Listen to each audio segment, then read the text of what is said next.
Como a Rússia, com uma economia do tamanho da do Brasil, mantém a segunda maior força militar do mundo.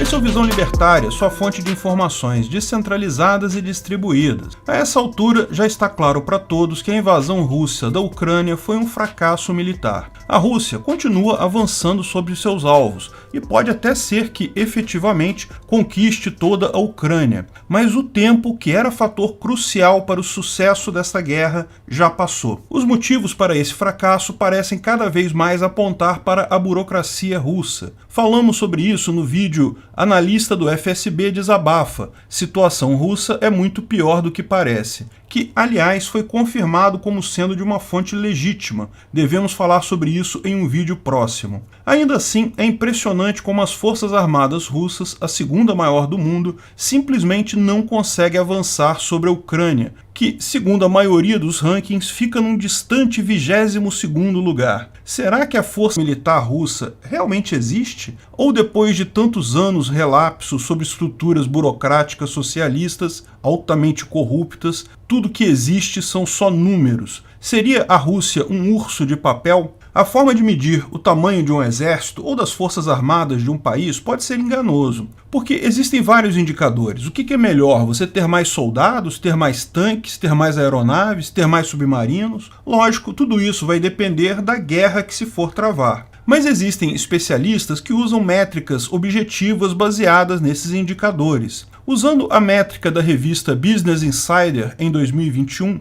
vemos que as forças militares americanas são as maiores do mundo. Tem 1.400.000 soldados ativos, isso fora reservistas conscritos, 9.000 tanques, 14.000 aviões, 72 submarinos. Em segundo lugar estão as forças russas, com quase 800.000 soldados ativos, 16.000 tanques, 3.500 aviões, 55 submarinos. Em terceiro lugar vem a China, que hoje tem 2.300.000 soldados ativos, 9.000 tanques, quase 3.000 aviões, 67 submarinos. E depois continua a lista. Distantes depois desses três primeiros vem o Japão, Índia, França, etc. Vou deixar o link do ranking completo nos comentários. Lógico, como explicamos, esse ranking pode ser enganoso. Algumas pessoas podem contestar. A China tem mais soldados ativos que todos os demais. A Rússia tem mais tanques que todos os demais, mas não vai encontrar muita gente que discorde frontalmente dessa ordem. Agora, forças armadas são coisas caras, é preciso ter muito dinheiro para comprar armas,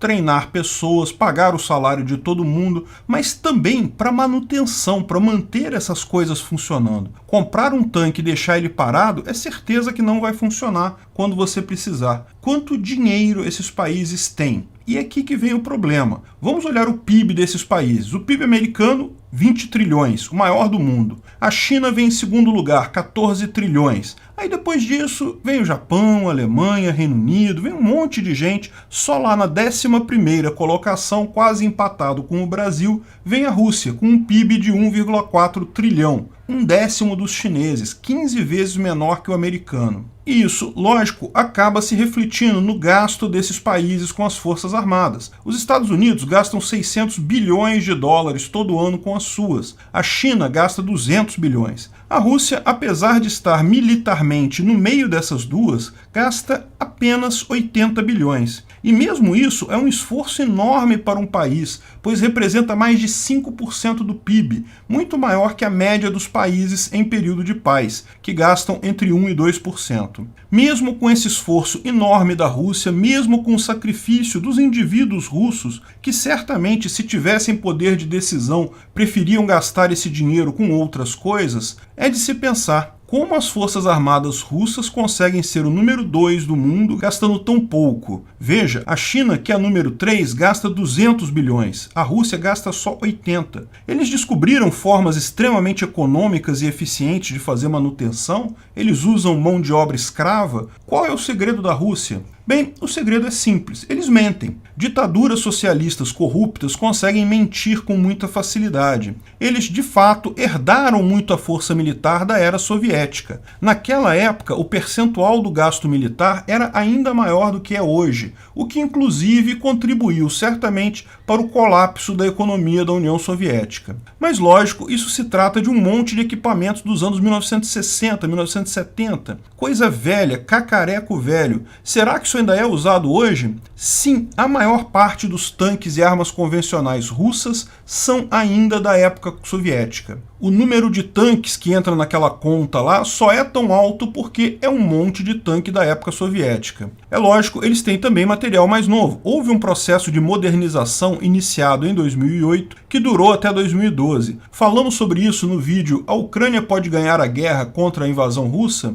Esse processo parou justamente porque esbarrou na enorme corrupção dentro das forças armadas russas. O fato é que sim, a Rússia tem algum equipamento moderno, mas os números enormes que você vê na descrição do exército russo, número monstruoso de tanques e coisa e tal, é tudo falso, só existe no papel. O tanque mesmo já está tão velho que nem sequer funciona. Veja, o comandante da guarnição vai dizer no relatório que os tanques que ele tem estão todos parados, não funcionam? Não, ele diz que está tudo funcionando. Desde que não haja guerra, qual o problema, né? A verdade, nesse caso, acaba aparecendo apenas quando um maluco decide, de fato, entrar numa guerra. Aí vemos a quantidade enorme de tanques, caminhões e armas russas simplesmente abandonadas na Ucrânia porque não funcionavam. Não tem como fazer milagre, mesmo considerando que muitas das armas russas, mísseis, drones, tanques russos, sejam fabricados na própria Rússia, e a Rússia tem de fato uma indústria armamentista muito forte e isso baixa o preço desse material, é inviável manter todo esse material operacional com um orçamento muito inferior ao dos competidores, a da China e dos Estados Unidos. Acaba-se tendo coisas que funcionam muito bem apenas no papel. Quando se precisa delas, elas não funcionam. Mas não ache que isso é apenas no exército russo.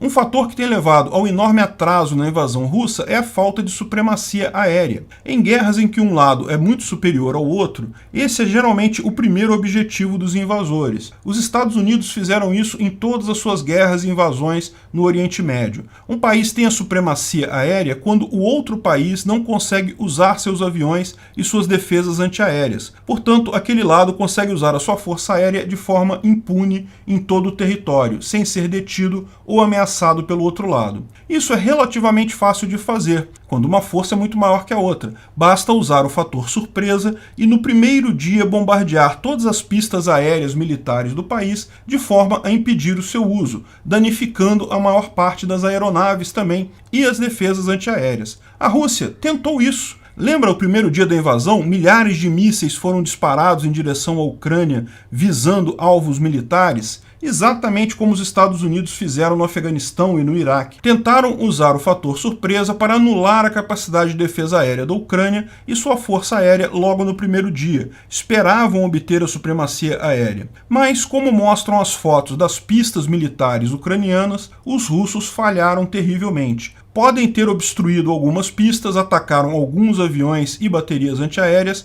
mas a Força Aérea Ucraniana ainda está operacional em sua maior parte, inclusive as defesas antiaéreas ucranianas. Os mísseis russos não são tão avançados quanto os americanos, tiveram um impacto e uma precisão muito menor do que o esperado nos alvos. E por isso que vemos tantos jatos e helicópteros russos voando a baixa altitude. Eles voam assim para não serem alvos das defesas antiaéreas ucranianas. Só que, voando baixo desse jeito, se sujeitam a ser abatidos por mísseis do solo, javelins ou similares. A Força Aérea Ucraniana continua operacional. O Fantasma de Kiev é um piloto da Força Aérea Ucraniana que supostamente abateu 6 outros aviões russos. Essa história pode não ser verdadeira, parece muito bonitinha para criar um mito de guerra, mas o fato é que sim, a Força Aérea continua funcionando e abateu vários jatos militares russos. No final das contas, a Rússia falhou muito feio, deixou muito clara sua fraqueza militar nessa campanha na Ucrânia.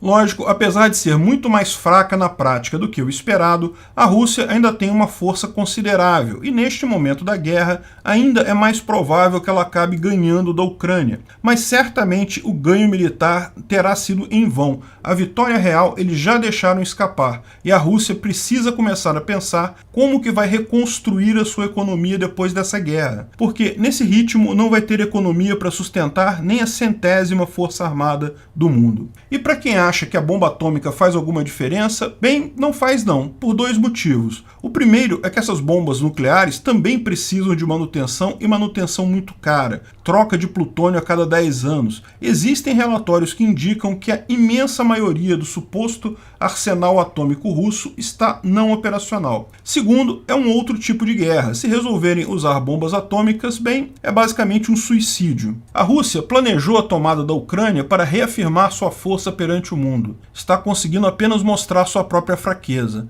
Um urso de papel que depois dessa guerra não vai assustar mais muita gente não. Arrisca sair queimado. Obrigado por sua audiência. Esse vídeo foi um oferecimento de armataweb.com, cloud e serviços de data center, 100% de compromisso com a satisfação e privacidade dos clientes. Aceitamos Bitcoin, veja o link na descrição do vídeo. Se você gostou desse vídeo, clique no like e compartilhe ele em suas redes sociais. Se inscreva no canal para nos ajudar, clicando no botão vermelho abaixo. Se quiser ser avisado de novos vídeos, clique no sininho ao lado. Se você quiser comprar camisas e outros itens do Visão Libertária, veja nossos itens no site Pimenta no Café, pimentanocafé.com.br/Visão Libertária, tudo junto sem acento, ou clique no link da descrição. Até a próxima!